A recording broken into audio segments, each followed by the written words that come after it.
I focus so intensely that I do writing binges, and I Mm, will write for 3 or 4 hours, yeah. get some food, go to bed, sleep Mm, a couple hours, get up, write 3 or 4 more hours, eat, go to bed. And I will do right. that for 24 to 48 hours. Yeah. I can roll out some pages. Right.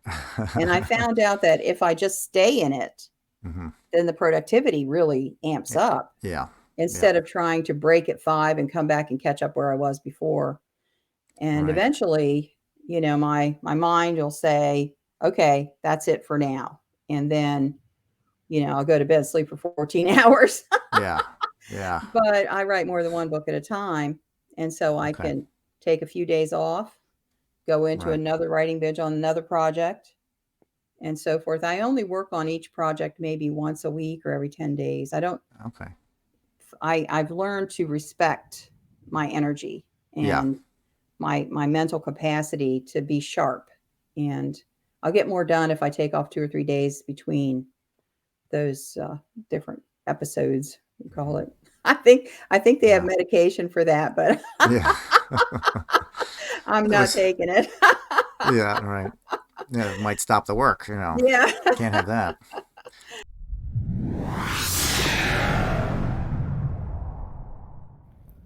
Good morning, good afternoon, good evening, whenever and wherever you are watching or listening.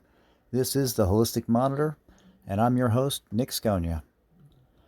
The Holistic Monitor is a wellness podcast featuring life energy research, health and wellness transformation, self improvement and empowerment, philosophy, spirituality, and now guest interviews as well.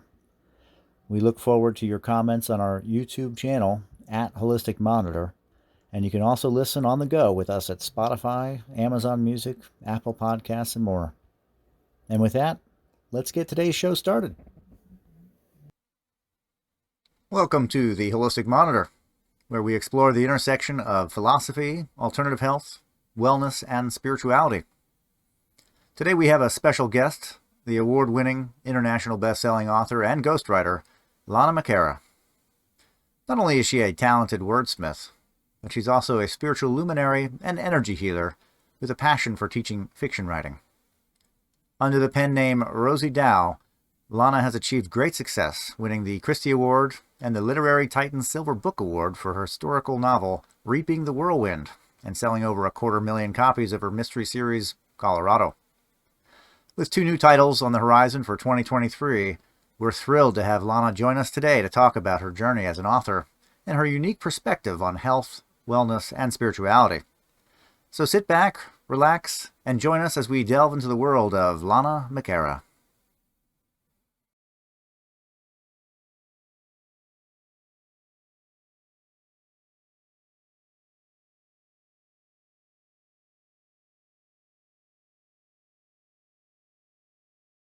Lana McAra, award-winning international best-selling author and ghostwriter of 40 titles through traditional publishing, 1 million books sold, and a spiritual luminary and energy healer. Does that sound like what's been going on for you? Yeah. Hmm. You also teach how to write fiction. Yes, I have a course called How to Write a Novel That Sells. Okay, that's great. That's Hmm. great. I have a book in my mind that I've been working on every night before I go to sleep. It's not finished. Hopefully, it'll never get finished because it helped me go to sleep at night. But I got really I, stuck on the second chapter. I have a cartoon that I put into my class materials. It's a guy in a hammock with a drink and a fan, and he's saying, I've been working on my book all afternoon. Yeah, exactly. Busy at work. Yep, absolutely. So, what got you started in writing? I'm an avid reader. An I avid was reader. reading constantly in school when I was in school, grade school and high school. Okay. And I minored in English. I'm a teacher. I had an education major. And after I got out of school, I got married, started having kid after kid, baby after baby, bored out of my mind, at home with toddlers. And I took a writer's course just at random. Yeah. I know nothing happens at random, but Right. at the time, to me, it felt random. and I found out I absolutely love to write. So that started the ball rolling. That's fantastic. And Yeah. it's very hard to read when you have kids running around. Yes, Definitely something you probably had to backseat the reading during that time. exactly. Yep. It like kind of build a pressure for you to like really become active in maybe not even the reading but the writing. It really kind of put a surge on that once you were able Right, to right. focus on it. Something that was for me that I could Hmm. do when the kids were down and stimulate my mind because I was Hmm. very active in school and I always challenged myself academically. But when I got married right out of college, nothing. Right. Yeah. Yeah. Yeah. Yeah. So, And then you've been avidly writing a lot. mhm. 40 titles, is that right? Number 42 is coming out this 42. year. That's fantastic. Now, do you have two coming out this year? Yes, this one is already. I've got my copies. It's not available yet for the public. You can pre-order it, but Okay. then I have another one coming out in the fall. Okay. And is that all being done with the pen name or No, this one is Rosey Dow, Rosey Dow? Okay. um, and it's a reprint of my Christy winner, which there it is. There you Um, go. Yep. that was out of print for a long time because the company went out of business. And Okay. so I found someone to republish that. But then I have a brand new book coming out in the fall, which is a paranormal mystery. I write Oh, mysteries, that's great. Yeah. paranormal mystery that I've totally new genre for me. So much fun. Okay. And I'm so excited about starting that new. It's the first book in a series. Okay. So yeah, Put that's gonna be great. a new drive behind the writing passion. Yeah, Yeah. yeah. So, Have you had paranormal experiences in the past? yes. Yeah. Okay. And that kind of lended towards your desire to write about it within a mystery novel. Yeah. That's cool. Right. That's actually the first scene of the book. It's my own Oh, paranormal it's experience. fantastic. Yeah. So you're able to put a lot of your own stuff within the books. And have you done that through the course of your writing as well to kind of take from your life and draw those examples? Yeah. Absolutely, because it makes the book real. Right. And I teach my students how to do that without coming off, like preachy or moralistic or whatever, to take your Mhm. life lessons into the book that you're writing in order to bring heart, bring the feeling of reality, and also share, what you've learned in your life. And there's a way to do that where it adds substance to the book rather than pasting on some kind of moral or Right. external theme or something. Yeah. So I found that truth is most often stranger than fiction. Yeah. Me too. Yeah. You always hear Yeah. people say, I couldn't have write this stuff. You know, this is not Yeah. something you'd read in a book. It's Can't make it too up. bizarre." Right. Yeah, that's Yeah. great. Wow. So you said it's a new series that you're going to be working on. So I imagine Yeah. you already have it finished and Oh finishing yeah, your it's in final touches production. in I'm production. I'm getting ready for the final cover proof and the galleys. They're going to be here anytime, and then they'll start putting it in the queue, to get into the stream for publication, which usually takes about 6 months. Okay. All right. Any screenwriting? Any kind of adaptations or anything like that? That would be No, fun, the right? book that is coming out was being looked at by a production company, and I wanted to wait till I had it, the novel finished, and then Right. see what can work out after that. But it did get attention, and Hmm. I'm excited about the possibilities of that because each book could be like a season of a TV series, like Hmm. 8 episodes or something, and Yeah. then the next book, and could be the second season or whatever. So Right. yeah, Oh, that's a great. so Yeah. yeah, exciting things are Yeah. taking place. Very good. Very good. I know screenwriting itself is definitely a different Yes, method of approaching a story. You know, you have to put scene, yes, and I think it's a page is a minute or something like that, or a minute of screen time. right. It's definitely a different way of looking at the same story. You have to really cut out a lot of the book to get to the storyline and put it down for a movie. Okay, that's amazing. And a luminary, a spiritual luminary, energy healing. Where did that happen? Where did that come about in your life? My daughter got very sick, Hmm. and she really was on a downhill trend, and the doctors couldn't find anything wrong with her.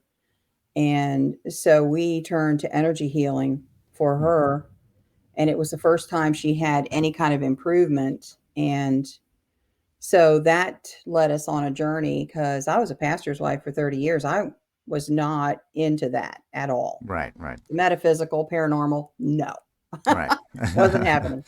Um, but when she got sick and got no help, then um, we started to realize there's a little bit more to this than what we had been thinking before.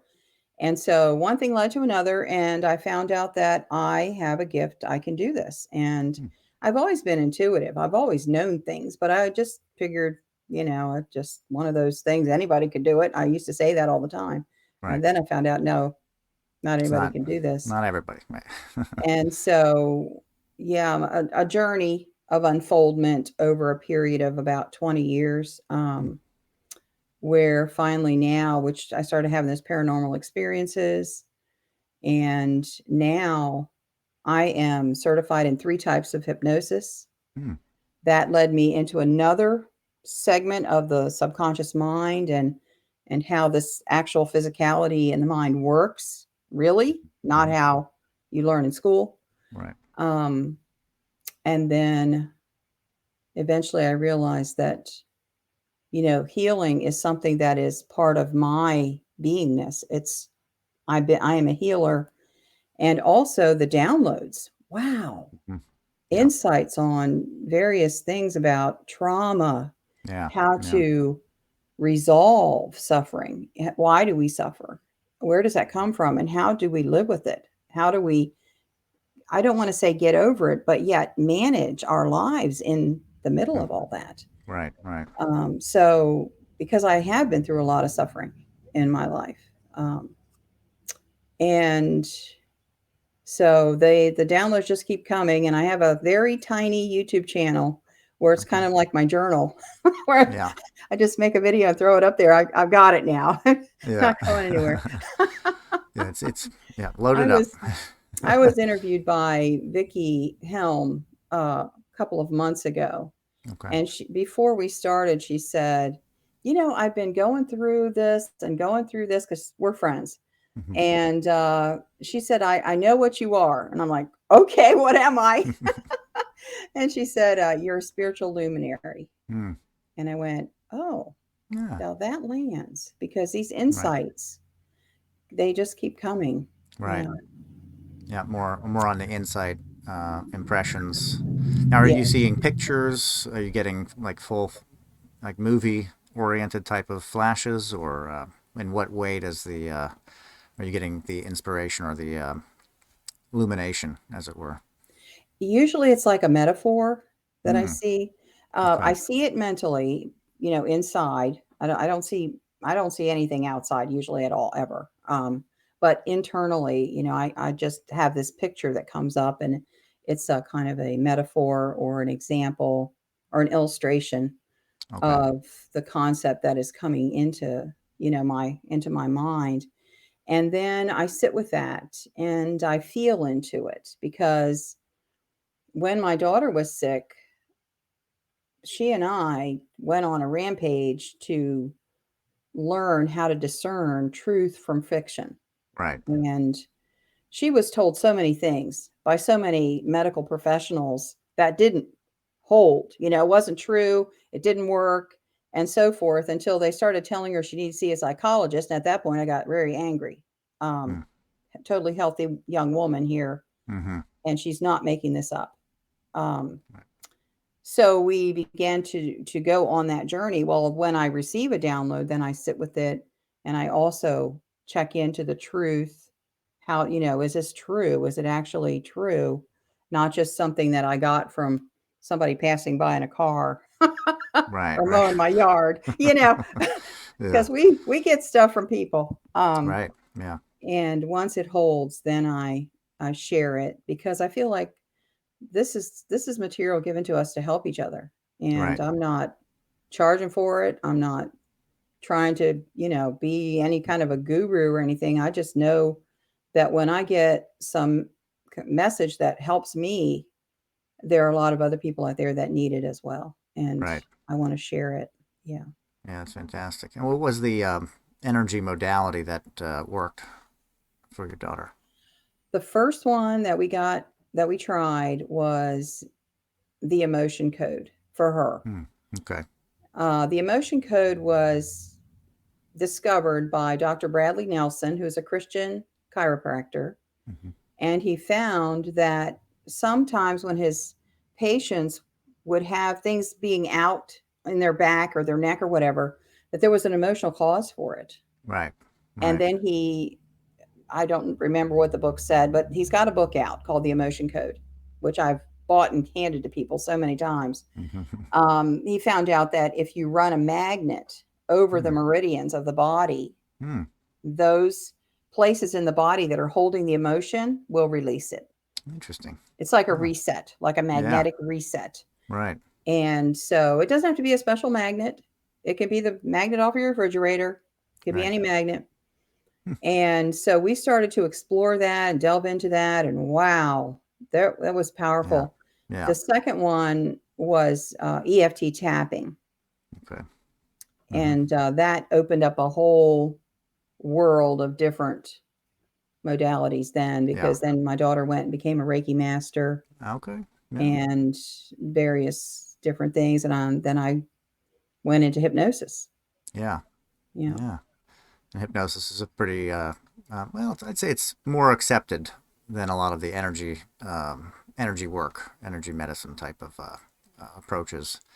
Yes. Hypnosis you see a lot with psychologists using hypnosis as a means to kind of delve in and see if they can clear or reset certain patterns that are set in motion. You often see like smoking or something like that uh, as a means with hypnosis. Okay, and is that also something that you do kind of on the side, more for yourself and those around you, that sort of thing?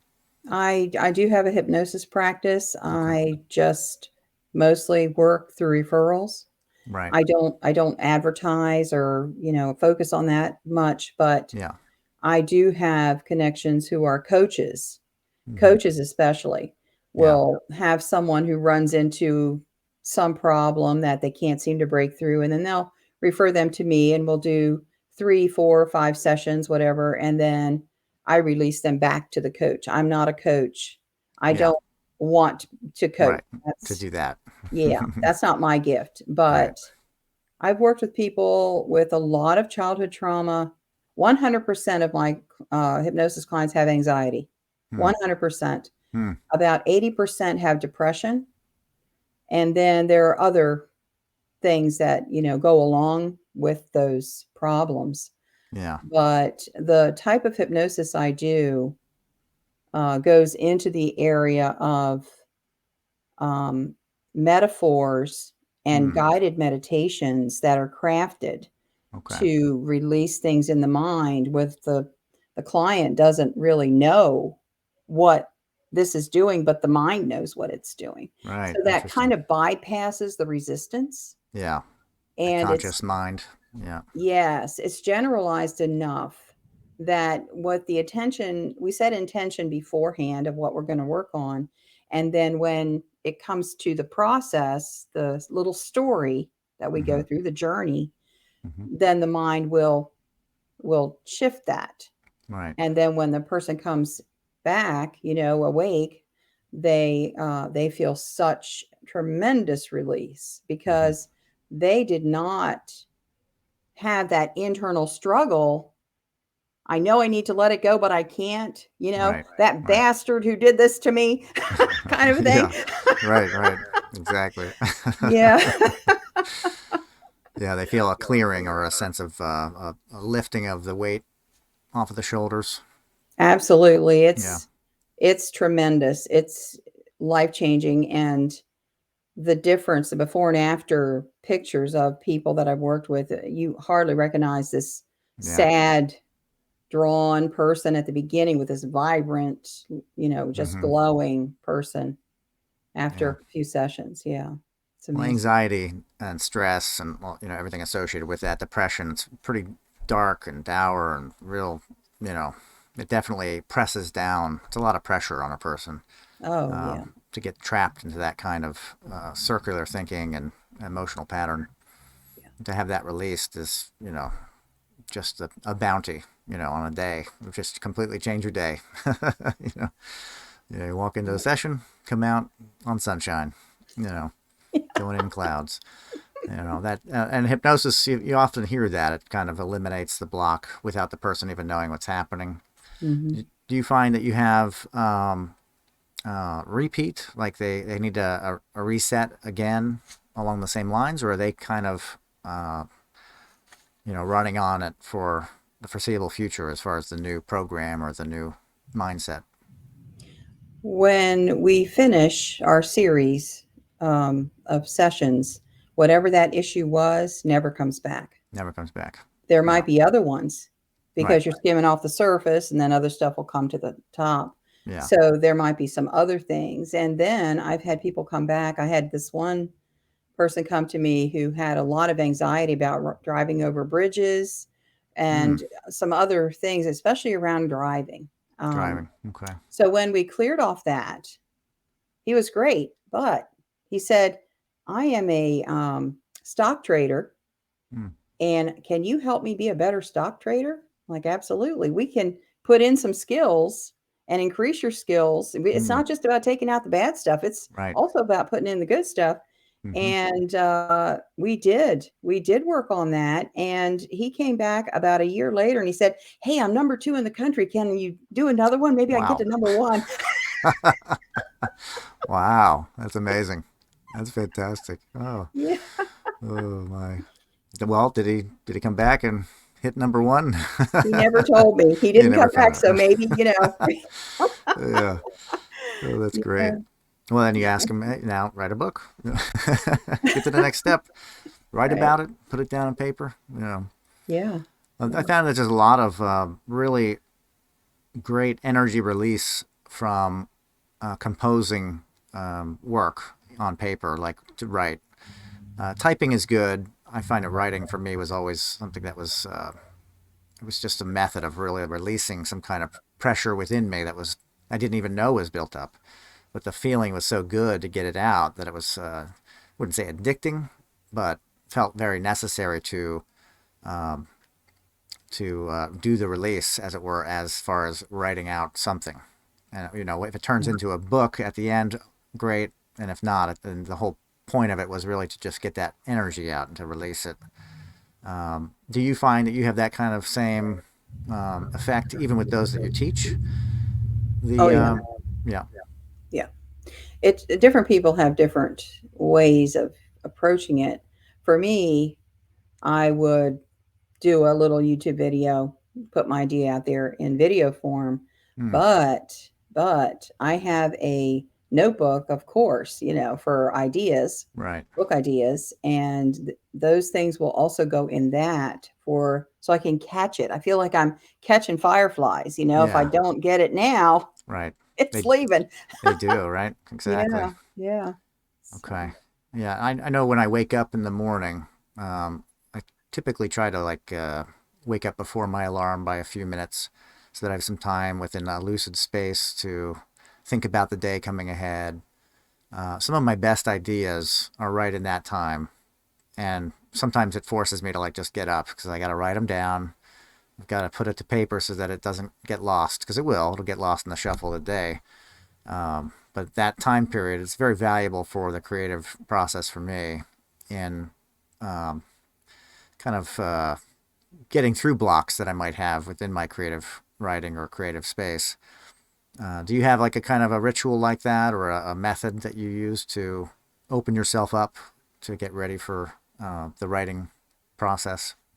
when I have a flash in the early morning, I will get my phone and Mm, record into my phone. I'll either do voice mm, recording to text and send myself an email, or I'll just record a little clip and yeah. save it for later. But in the moment, it's really, really important. And I also listen to audio books Okay. that are spiritually oriented. Yeah. And I'll go to sleep to an audiobook. I'll put one on in the afternoon, and that's kind of like nap time, although I'm not really napping. But Yeah. it gives me a refreshing of my body's quiet. Hmm. My mind is so active that I need something to focus on. Otherwise, I'll just keep spinning, the Right. wheels, Right. thinking about everything I need to do or whatever. So that's my way of kind of chilling out. But then it also stimulates, these downloads and Hmm. ideas spark off of it as well. Right. Yeah. All goes together. Yeah. Yes. I also meditate Hmm. regularly, Yeah. sometimes more than once a day, depending on the The space I'm day. in. Yeah. Yeah. What the day is holding. Yeah. And if you don't mind me asking, what is your sign? Sagittarius. I'm a Sagittarius. Okay. December. Yeah. Yeah. Yeah. Yeah. Okay. So mental, opposite of Gemini. Yeah. Very Yeah. mentally inspired. Traveling in the mind. That's great. Yeah. Traveling in the body too, And the because I, body. Right. I move a lot. I travel, I move a lot. Oh, where are you coming out of? Where are you I'm in living now? Florida right now. I lived Oh, in Arizona last year. okay. Then I moved to Florida last summer. Yeah. And I just have a feeling Florida is not my final destination, but I Right. just have gotten to the point where I just say to Spirit, Where am I when it's going? time for me to go, you'll let me know. Yeah. I'm not going to get my roots too deep. I love it here. I love Florida. It's nice, Yeah. but yeah. Yeah. I lived in Tampa for 2 winters, and when I was traveling a lot, I did a lot of business in Florida during the winter because that's where Mm, everybody's at. So that's where the yeah. business is. Florida's definitely really nice, I think, in the winter time. Oh yeah. A great time to be there. A lot going on, and the bugs are not intense. The humidity is really low. Um, Yeah. Arizona, I love it because it doesn't have that humidity factor, depending on where you're at in Arizona. But Florida for the winter, it's just got a very different energy level going on, with just people everywhere doing stuff. It's definitely it's a cool Yeah. vibe for sure. And so, what do you see for your summer coming up ahead? Do you write kind of consistently throughout the year? Oh yes, I'm a ghostwriter as well as a novelist, and I have a 3-book deal that I'm writing through at the moment. Okay. So ghostwriting is my kind of my income. That's how I make a living. Okay. And so I'm writing all the time, and people ask me, how do I do it? Because everybody's got this routine, right? I went to a book signing with James Patterson. I couldn't believe Hmm. he was in Tallahassee, and I drove over there about an hour and a half to see him. Not because I'm such a James Patterson fan. He kind of freaks me out Right. with the weirdness sometimes. But I wanted to see, how does a big name star do a book signing? What Right. what happens? And they asked him, how do you write? And he said that he gets up and goes to work. 9 o'clock, he goes to his home office and sits there and writes for 3 hours and goes to lunch. He just treats Right. it like a job. Hmm. um, but for me, I focus so intensely that I do writing binges, and I Mm. will write for 3 or 4 hours, Yeah. get some food, go to bed, sleep Mm. couple hours, get up, write 3 or 4 more hours, eat, go to bed, and I will do Right. that for 24 to 48 hours. Yeah. I can roll out some pages. Right.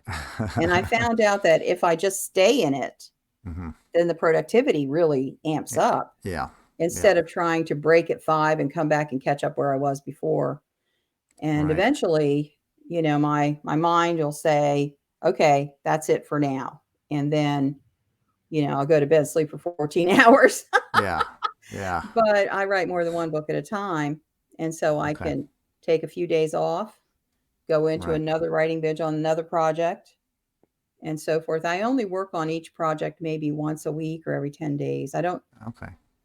I've learned to respect my energy Yeah. and my mental capacity to be sharp, and I'll get more done if I take off 2 or 3 days between those, different episodes, we call it.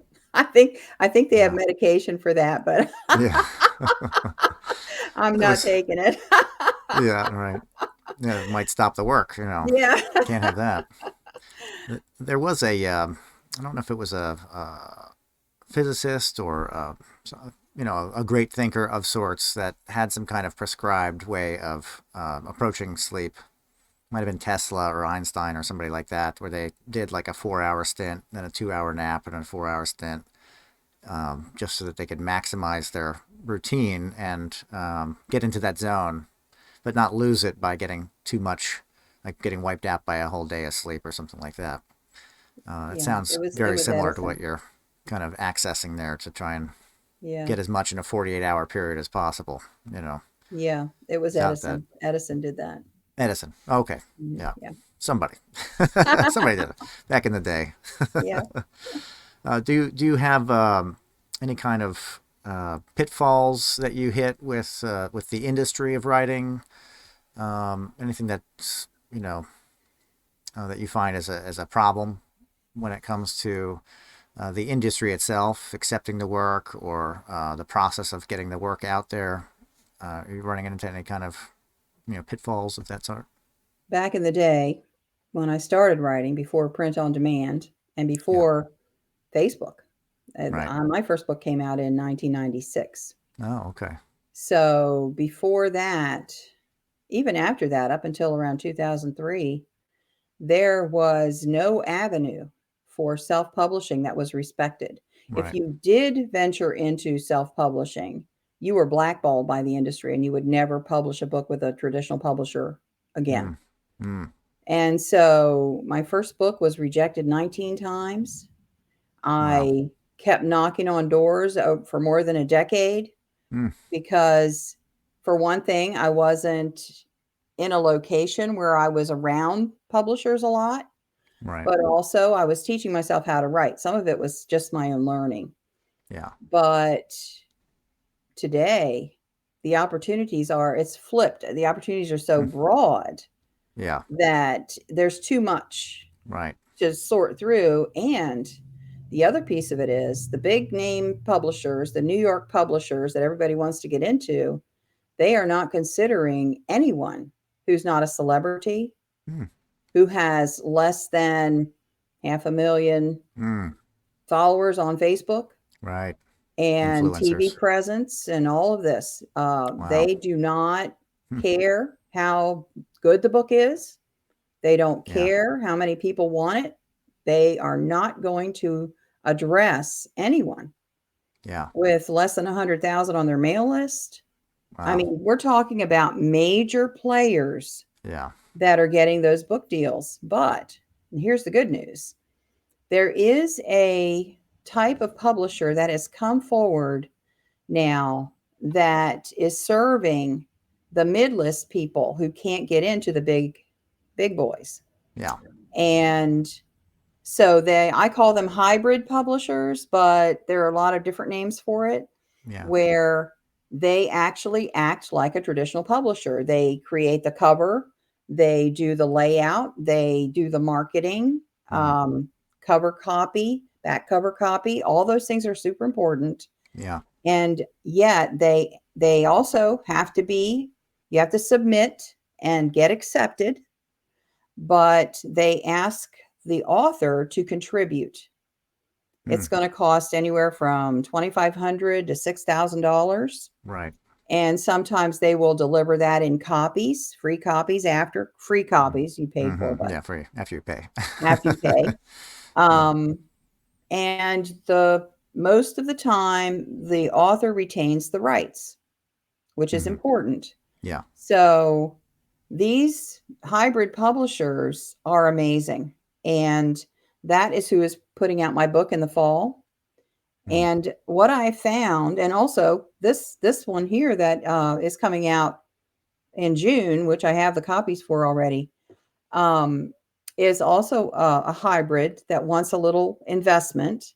And I say small investment because when a publisher puts out a book, it costs them Yeah. $100,000. Yeah. It's a small investment. Yeah. They're only asking you for a tiny bit compared to Right. what they're risking.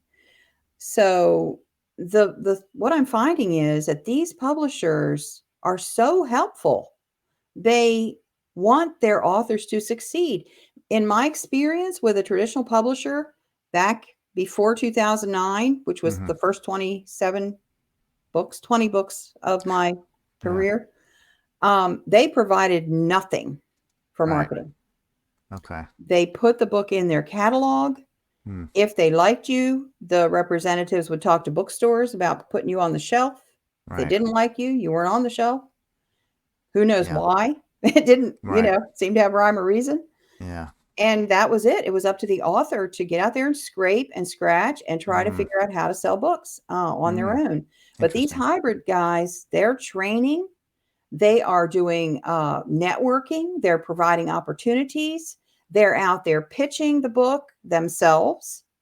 So there's so much more support. I was just delighted to Yeah. find out how much I was getting. That was more than I got before because the hybrid publisher sees their authors as clients. Right. They're Right. serving clients. Sounds more like a There's a marketing agency of sorts versus, totally different Mm-hmm. mindset.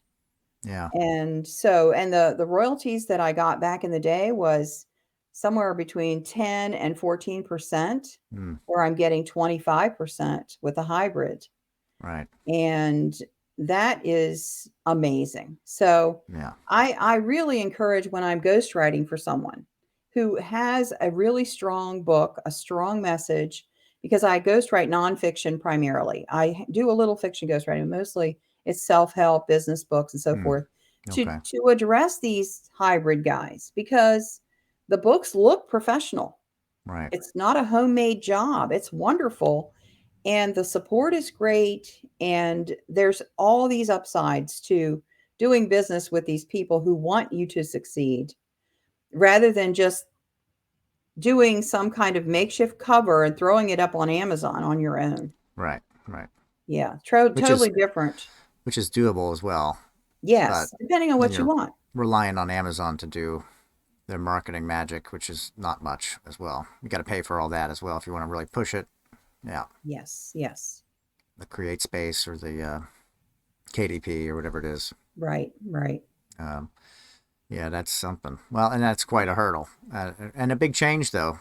25% is much more collaborative than 10%, Yes. you know. Yes, and I keep my rights.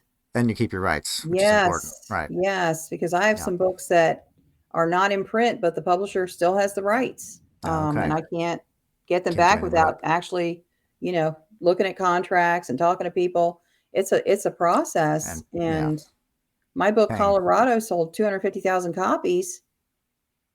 You're Don't going have to the get rights it to at it. a used bookstore or Mm, thrift books or something because they're yeah. not printing it anymore. Wow. Yeah. That's something. And that's Yeah. something to consider, too. And putting your work out there, you feel like it's part of you. You got to be careful what you're signing off on, which is possibly giving somebody your work, part of yourself, and Yes. not having any more control over it.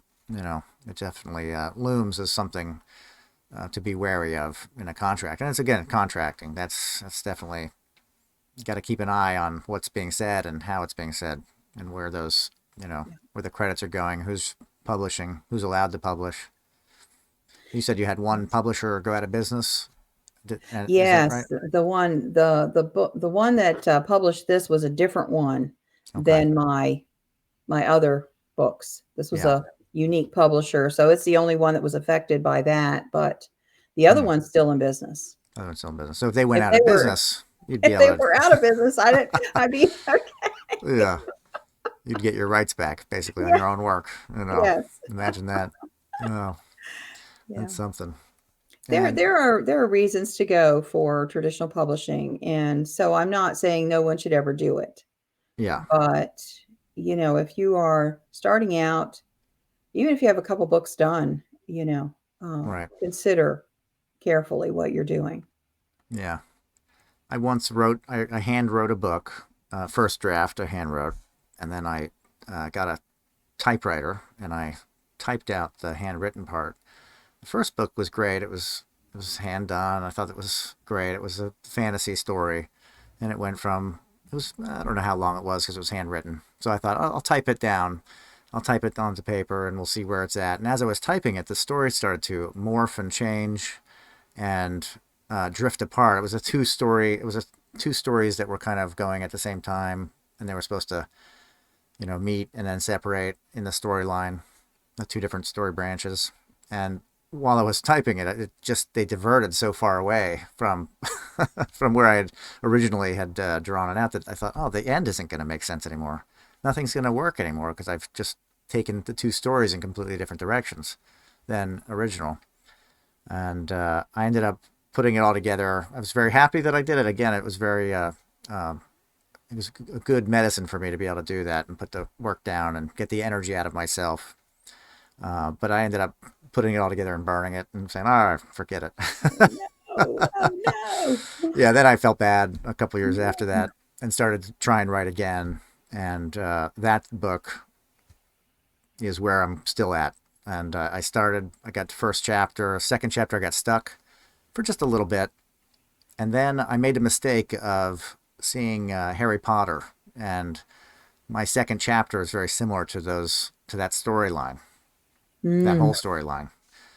So it really, I felt like, I either was late to the game with that whole idea, but then I didn't think I could finish. I didn't think I could really go forward with my story because it seems too Harry Potterish, I see that a lot with, my mom is a writer, and she put together what she thought was a book and turned it into a screenplay. And then the name that she wanted to call the book was taken by a movie.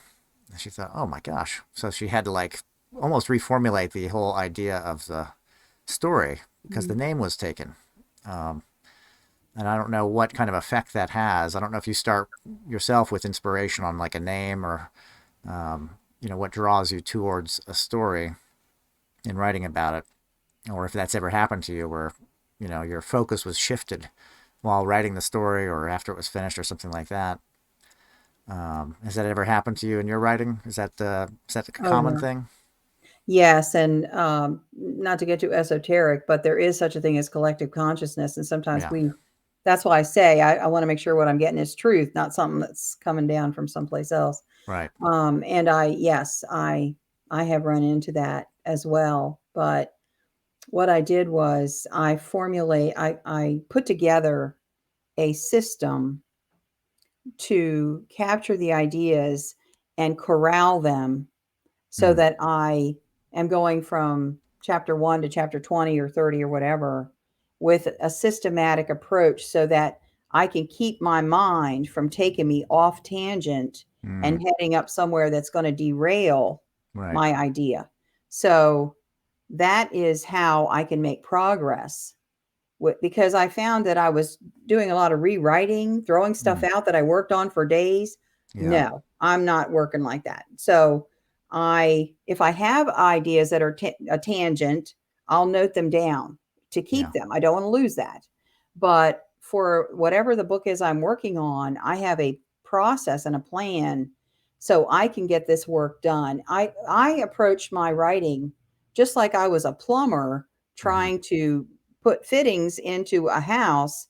I want my work to go from point A to point B, from beginning to end, from project opening to completion, and not run rabbit trails and Right. just frustrate myself no end because I've got a job to do here. Right. And part of the job is to identify the strong points and create characters and also have a strong theme and a message.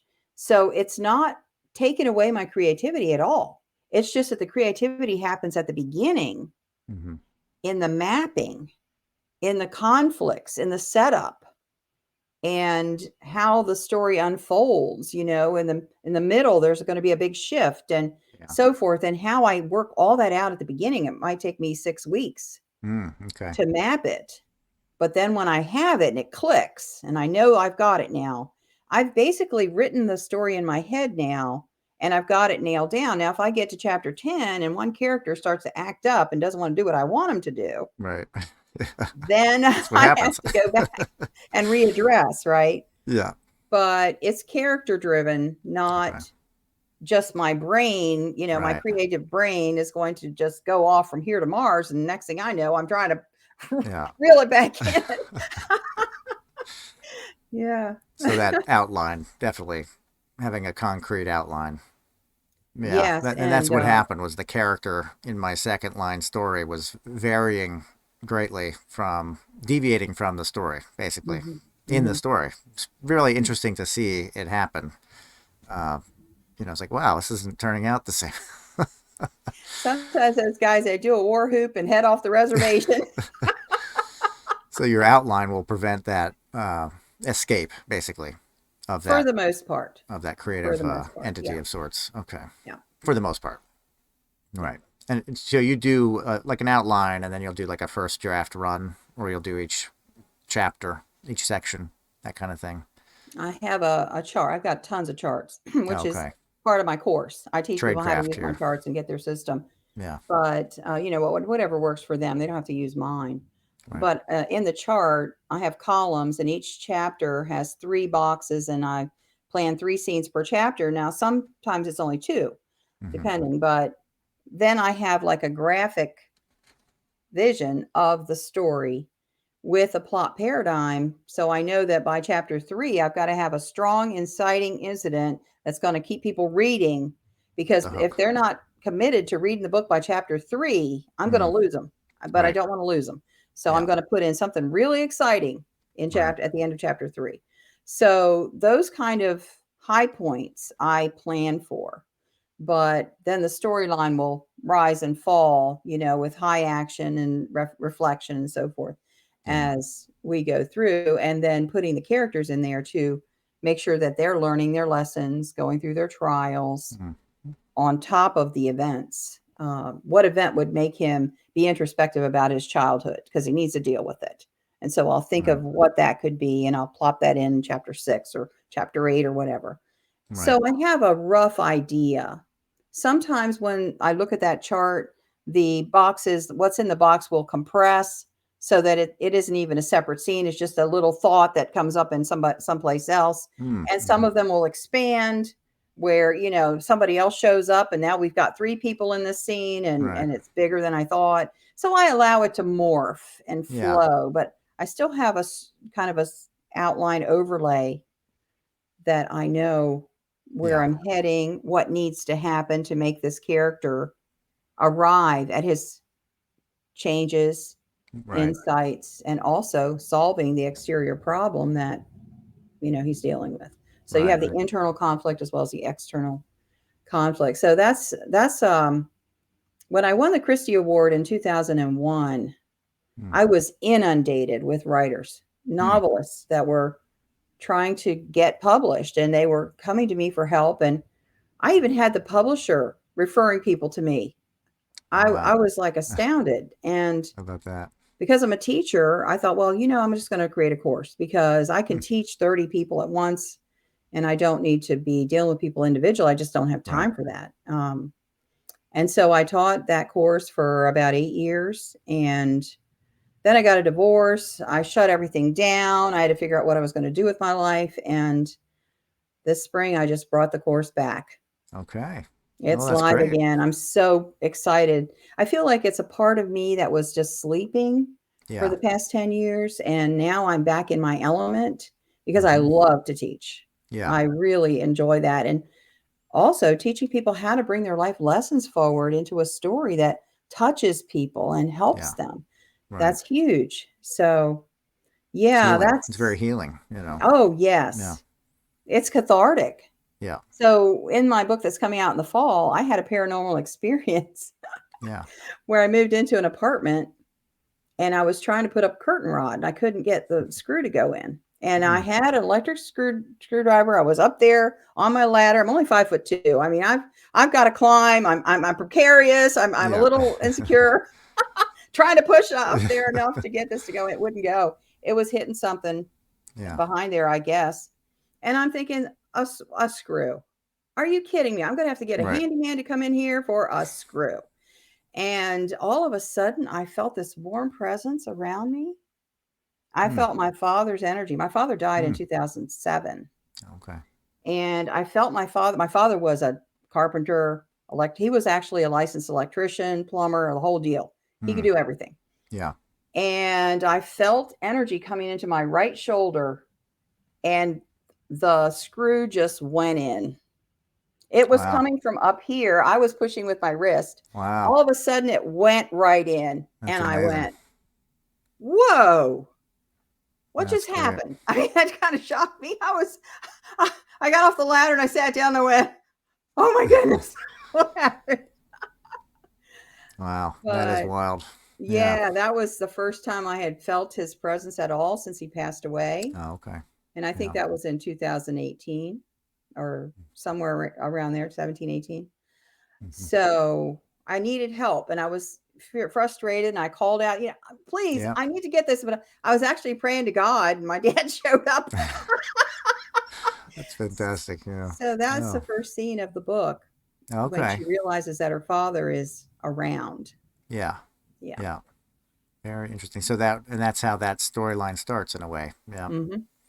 Yeah. Is that something, that a theme that kind of continues through the series or through that book, or just more of that's that person's part of that person's uh, life? Like this is part of their modus. The name of the series is The Englewood Medium. Hmm. So it's Oh, at okay. that point that she realizes that she can Yeah. correspond with people who've passed. And her father continues to show up physically. She sees him Okay. and has conversations. He'll show up Okay. in her living room and they'll sit there and talk, Yeah. having a normal conversation, just like we're having today in the Yeah. book. In the That book. never Right. happened to me. Right. So part of my process is to take a seed idea Mm-hmm. and then take it to a Expand. different place. It's not really biographical Right. Right. in the book. Yeah. It's an idea, and it Yeah. spurs can spur a whole series. Hopefully. Yeah. That's great. And any other books that you're working on the side? You sound like you do a lot of writing. So would there be that plus more new titles, perhaps, or is that something that's always ongoing? It's ongoing. I'm mentally setting aside the summer to write book 2. Hmm. The first book is called Shaken But Not Stirred. Hmm. She has a Nice. stalker Oh, and doesn't know who it is. And I had a stalker back in 2014. So right. again, bringing forward some life experiences. Yeah. And then the second book is going to be called Bent But Not Broken. Hmm. And it's about somebody that gets murdered and that they know well, and Right. murder mystery. Both of them have murder Murder mystery. mystery. I'm a mystery writer. Yeah. So there's a murder in all the books, but the first one is also stalker mystery, like who's doing this to Yeah. me? Right. Right. Right. Yeah, An I have active. fun because I Yeah. I uh, tease the reader, and sometimes they think they know what's going on, then I push them off the step. It's that third chapter that gets them. Yeah. That's great. Oh, that's awesome. So that one will be another title ongoing, maybe Yes, next year yes, or something like that. probably next year. Yes, Yeah. as usually takes about a year from finish till the book comes out. So I think Okay. if I finish it up, say September Yeah. or October, then next year. Yeah. And so your course you were talking about, you have a course to help other authors or people that want to be authors to kind of harness their creative writing ability. Is that right?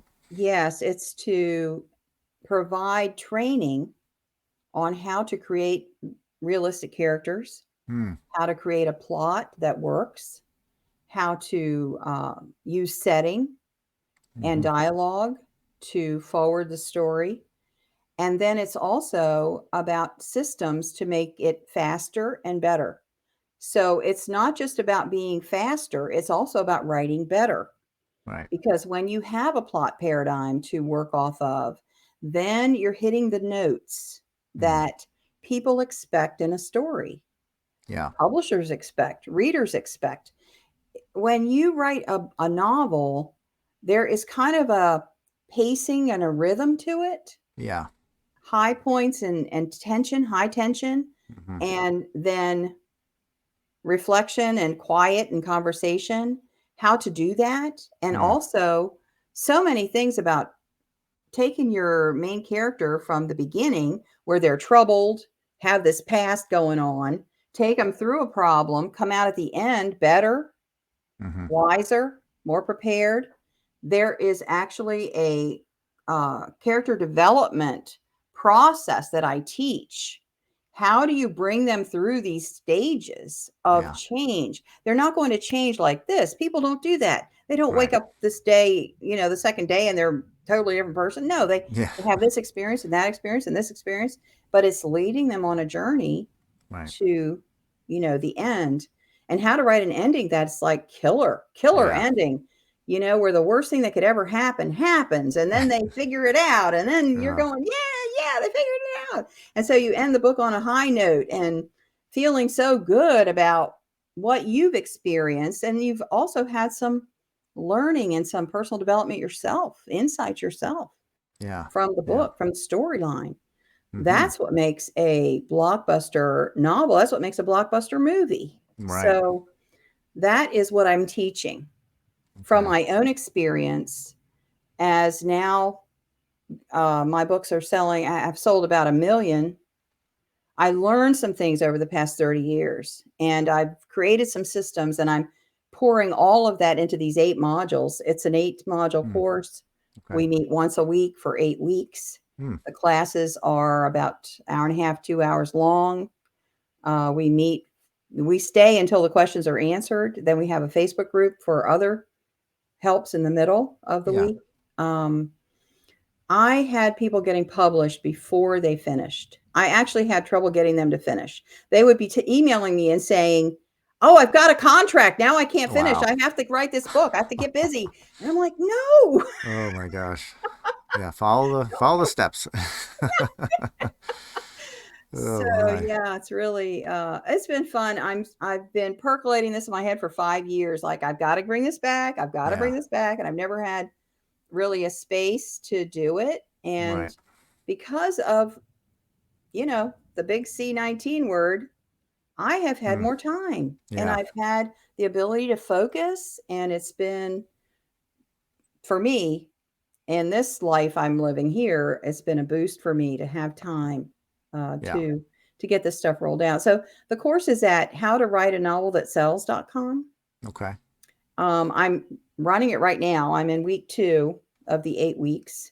Okay. So it's not open for enrollment, but if you go to howtowriteanovelthatsells.com, you can get on the list Mm. to get information when it comes open again, Yeah. which are probably going to be in the fall. I think I have to judge my own time investment, what Yeah. my contracts are at the time and so forth Right. for when it will actually happen. But just like you said, running the course and teaching people and the interaction, in the Yeah. Zoom calls is amazing. Right. Um, it feeds my soul. Yeah. And I just, it lights me up. After we get done with one of those trainings and conversations and everything, I'm fired up Yeah. Yeah. at the end of the time. It's amazing. What a great space to be with creative people who've Yeah. got great ideas, and they're excited about what they're doing. Some people in the course haven't even written a word in their whole life. Wow. Other Wow. people have got a novel out and Yeah. it's not doing good. They put it up on Amazon. They can't figure out Yeah. what's wrong with it. Why won't it go? What they need to fix. And so they Mhm. came for a systematic teaching so they can find out where the gaps are Right. then in their own process, because they haven't been successful. Although the writing's not, it's pretty good. The writing's good enough. It's not that. It's something Mhm. else that Right. they have to figure out. But yeah, that's just recent. We just started last week. Now Okay. tomorrow we're Yeah. going to be doing module 2. Yeah. So you Yeah, do one day a week, you said. one afternoon, a One Sunday afternoon. afternoon. I pick Sunday because that's when most people can be there live, because I really love the live interactions. Yeah. So every Sunday afternoon for 8 weeks, we're running that. Yeah. That's great. And I'll tell you, that's a lot easier to do courses now, with all the different tech that's available to everybody. Yes. If you rewound this 10 years and not even 10 years, most people wouldn't have the video call ability, or know how to do it. It was really, the last few years where people just said, well, I have to learn. I have to figure this out because this is work now or whatever. I have to get a camera or whatever, Mhm. being clustered at home. But now, just nowadays, the courses, you could probably do recordings and have it run on its own. It's definitely going to lose a lot of that because there's something to being live with people and Yes. generating questions, getting answers, getting, constructive feedback specifically to your needs. That's Yes. I don't think it's mimicable in a canned recorded course, but you could do that as well. Offer a side course that's like a primer or something like that. You know, there's just so many options now Yes. and ways to do it. And what was the website name for that course? How to write a novel that sells.com. That's pretty good. And I've seen several courses when I was looking at the marketing for this, and Yeah. most of them are like 15-minute video segments Right. where they give you the material and then they leave you to figure it out on your own. Yeah. And it took me 14 years to get published from the time I took that first course till my book came out. Yeah. And the reason was because I wasn't able to get feedback. Yeah. Nobody Right. professional would Right. look at my material. I would show it around to people that I knew and they go, "Oh, it's nice. It's great." Yeah. That didn't help me. That doesn't help at all. That's good. So part of Uh, what my mission is to give people feedback. yeah. You need to know what's going on from somebody who can look at it and tell you. If I'd had that, I know I would have gotten published much sooner than I Yeah. did. So I'm trying to speed it up for people because I know the frustration. Right. Lived it. Yeah. Yeah. Lived it. Right. Exactly. Well, that's the benefit in that course is that they have, a professional that has the trade craft, knows what to do and how to do it, and is successful to tap basically to say, okay, here's where I'm going with this. Does this work? And you're able to just, tell them to morph it, tell them to no, it doesn't work, or yes, it's great, and here's where you can go with that further. Huge benefit to that. Oh To be able yeah. to do, a direct, almost a one-on-one, even if you're doing it with 15 people within the course or something like that. Right. That's great. So this is the first 8-week course that you're doing now, the first since 10 years ago or so. Mm-hmm. And you might be doing it in the fall as well for new enrollees. Okay, Yes. it's fantastic. And then, do you have a website for your books, for Yes. your author website? LanaMcAra.com. Yeah. Okay. Yep. Very Yep. good. And can can people find resources for you at that site as far as writing resources or your ghostwriting work or anything like that? Absolutely. If you go to how to write, oh, I'm sorry. If you go to LanaMcAra.com, Yeah. then there is a pop-up that will happen after you've been there for like 5 seconds to download the novel notebook.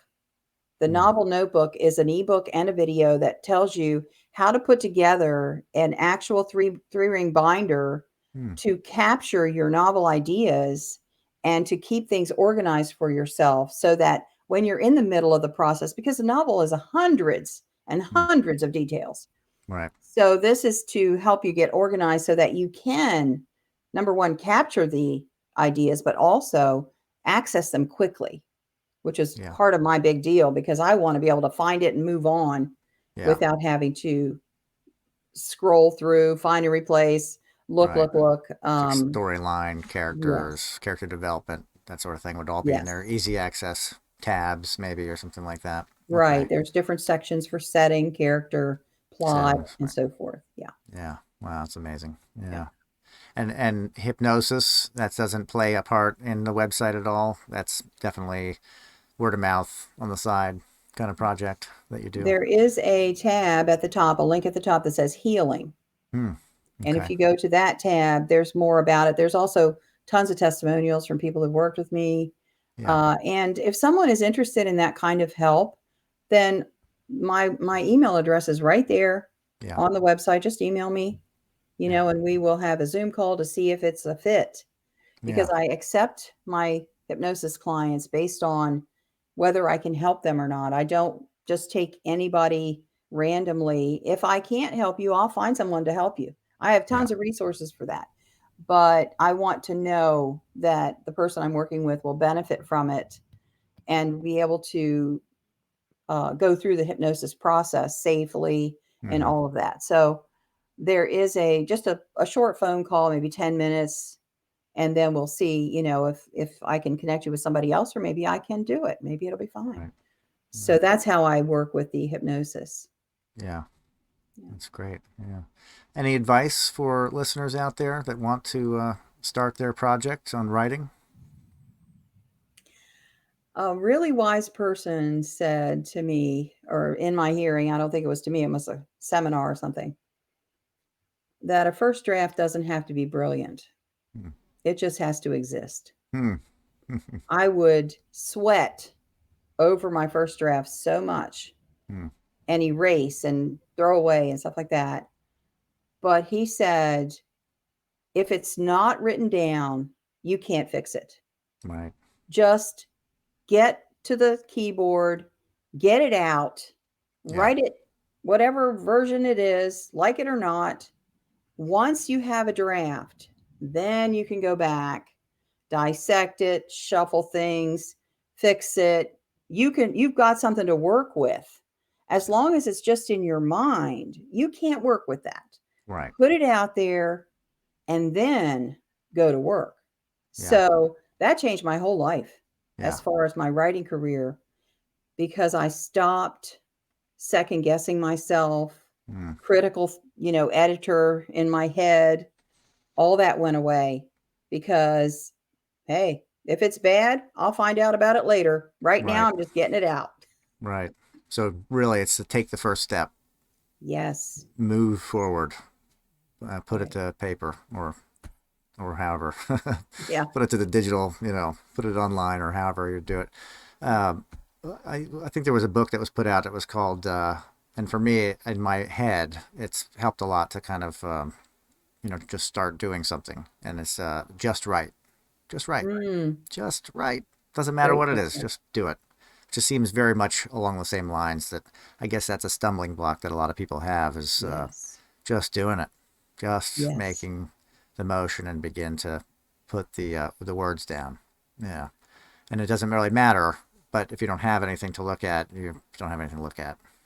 That's pretty great advice. Yeah, it's fantastic. Well, Lana McAra, wonderful to have you today. Thank you. And I'm looking forward to the course, and I'm looking forward to that new title coming out in the fall. Thank you so much. Excellent. And Appreciate it we'll very much. Thank you. thank you. Yeah, we'll talk soon. Okay. Bye bye. Take care. Bye bye.